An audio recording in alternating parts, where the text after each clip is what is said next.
Hello, friends. Welcome to the world of quantitative techniques, and we are learning the concepts of matrices.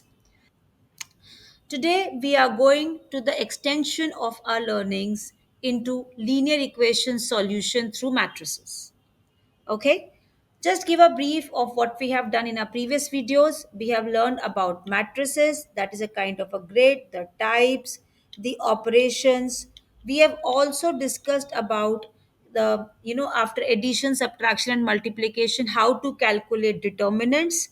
We also learned about how to calculate the inverse, the adjoint, cofactors, minors, everything. Now we'll learn how use that concept to solve the linear equations. So linear equations, something is when we represent, there are two parts, linear and equations. When I say linear, it means the highest power in all the variables should be equal to 1, right? And when I say equations, it means an equal to sign is there. So if I have some example like 4x plus 7y equal to 6, the highest power as you can see is equal to 1 and equal to sign is there. This is a linear equation. And they are most commonly used, for example, problems of survey methods. Okay? So matrices can be used to express these linear equations and help us to find the unknown values. The unknown values are variables, that is x, y, or x1, x2, and so on. Remember, number of equation, number of unknowns, and obviously you're going to find the solution. Aij are called as the coefficients, we know it, and Bi's are the constants, and we are going to help to find the column matrix. So xj's are the unknowns which we have to find. So solving of the linear equation means to finding the unknown variables.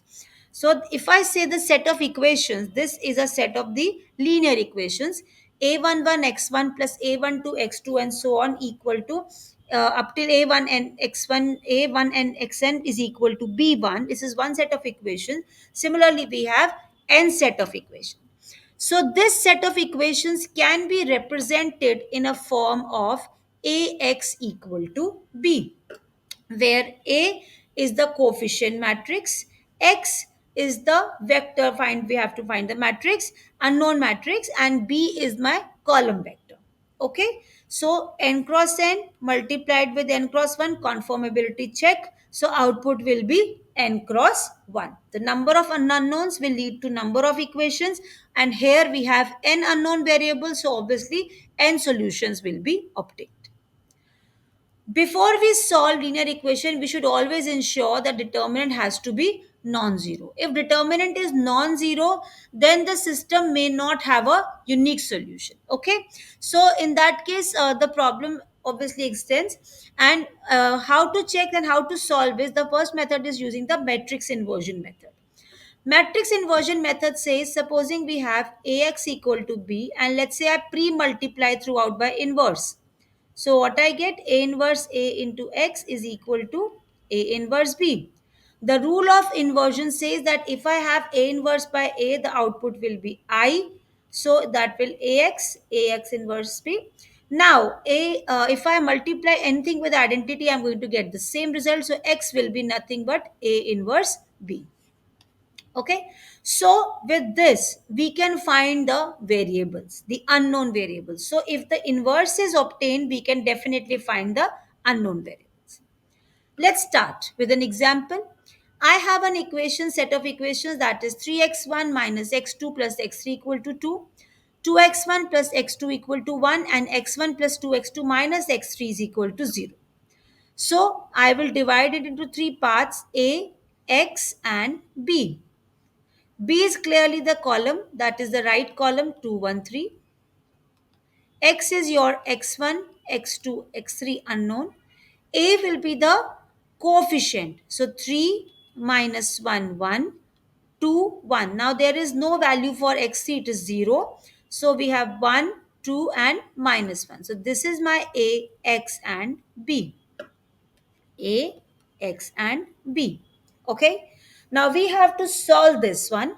So what we have to find? We have to find X by the method of A inversion B. Okay.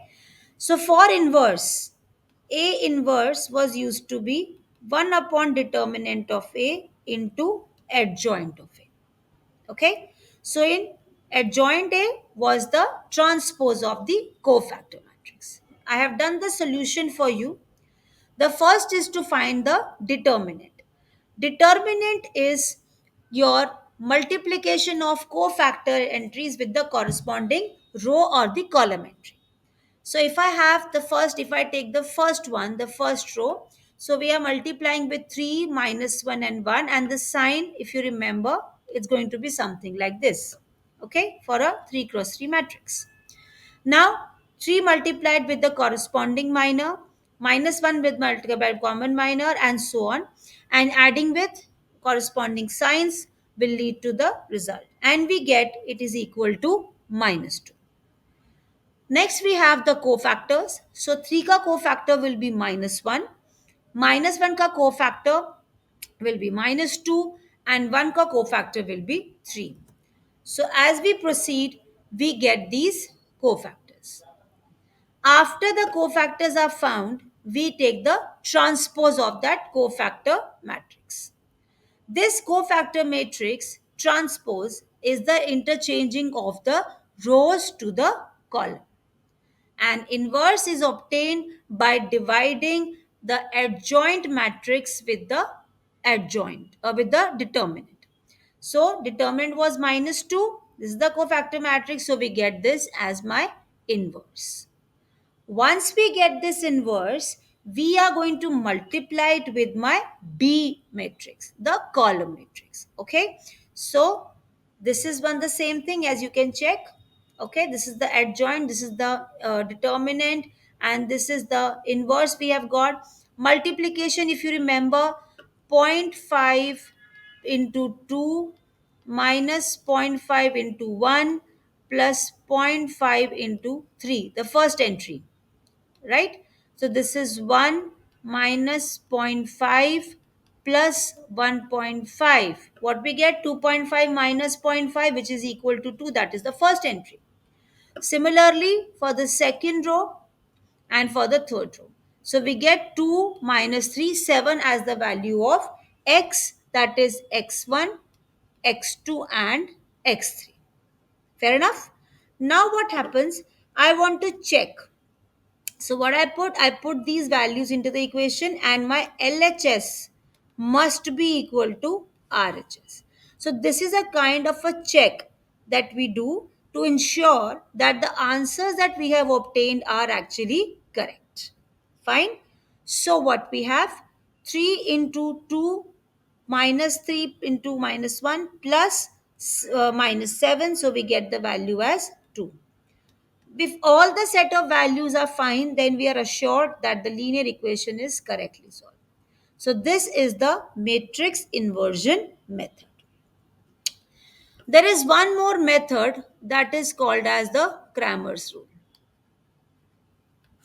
Cramer rules take only the determinant. So if I have Ax equal to B, and if I call the determinant of A, let's say D, so what we are going to do is, if I replace the first column of A with B, the matrix obtained has some determinant, and that will be called as D1. Similarly, if I interchange second column of A with B, it will be having determinant called as D2 and D3. So your x1 will be d1 by d, your x2 will be d2 by d, and your x3 will be d3 by d, with the condition that d should not be equal to 0. Example, if I have 1, 2, 3, 4, 5, 6, 7, 8, 9, this is the set of the equations, or let's say I have minus 5 here, minus 9 here. Then if I have B as, let's say, 1, 4, 7 that we have. So in that case, if I have to find D1, so D1 will be the determinant of, let's say I change this one to, let's say, minus 7. So 1, 4, minus 7, 2, minus 5, 8, 3, 6, and minus 9. Your D2 will be interchanging the second column. So that will be 147. This will say 1 4 minus 7, 369. So the value that we are going to obtain in D2, that will be placed to find X2. So these are the two basic methods that we have. For we have more methods also, but this is the basics that we have learned today. So happy learning from our side, and hope that you have learned a bit about the linear equations. Thank you so much. Happy learning.